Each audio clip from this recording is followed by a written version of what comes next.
proverò a introdurvi, seppur brevemente, una delle figure femminili più importanti della storia cinese. Sto parlando di una donna che già ai suoi tempi era molto apprezzata per la sua moralità e per la sua conoscenza delle lettere. Sì, mi sto riferendo proprio a Ban Zhao, una donna che visse orientativamente tra il 45 d.C. e il 115 d.C., in quel periodo che noi conosciamo come il periodo degli Han orientali, quindi della seconda parte della dinastia Han. Un momento storico che vide la Cina afflitta da numerose problematiche interne, quindi un periodo non proprio stabile a livello politico e sociale.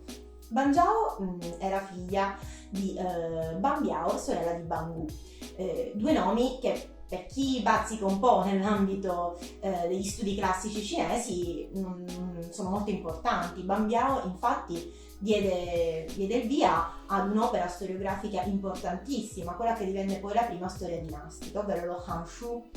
Infatti il padre iniziò quest'opera, poi fu continuata da Ban Gu, il fratello, e alla fine fu terminata proprio dalla nostra Ban Zhao. Quindi già da questo particolare possiamo comprendere ovviamente un po' il background familiare di Ban Zhao.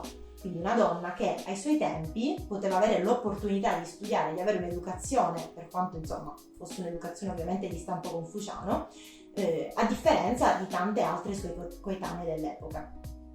Intanto che Ban Zhao si sposò veramente giovane, a 14 anni, ma quando il marito morì, lei decise di dedicarsi solamente alle lettere, alla composizione di poemi e al suo incarico imperiale. Infatti lei era anche educatrice del Ginesho imperiale, nonché una grande consigliera dell'imperatrice dell'epoca.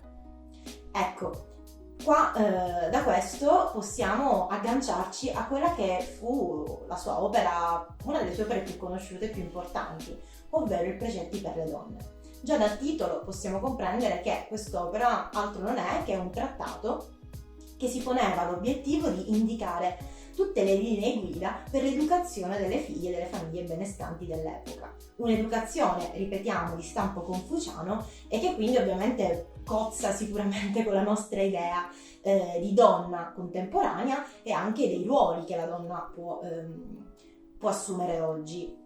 Per questo ci tengo appunto a sottolineare il fatto che la conoscenza di questi precetti, di quest'opera, per noi deve essere semplicemente un modo per studiare la storia del ruolo della donna in Cina e comprenderne anche l'evoluzione, quindi con lo scopo anche di poter analizzare meglio il ruolo della donna al giorno d'oggi. Ma andiamo un po' ad approfondire quest'opera, quindi i Precetti per le donne.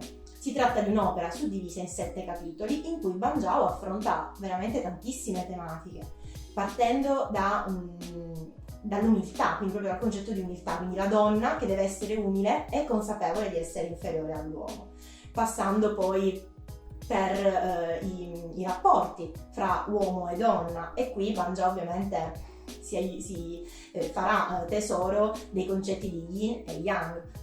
Se avrete l'opportunità di leggere i precetti, che sono tra l'altro tradotti in italiano, potrete notare appunto la costante presenza dello Yin e dello Yang. Infatti la donna rappresenta di per sé lo Yin e contiene in sé tutte le caratteristiche dello Yin. Lo stesso vale per l'uomo ovviamente con lo Yang.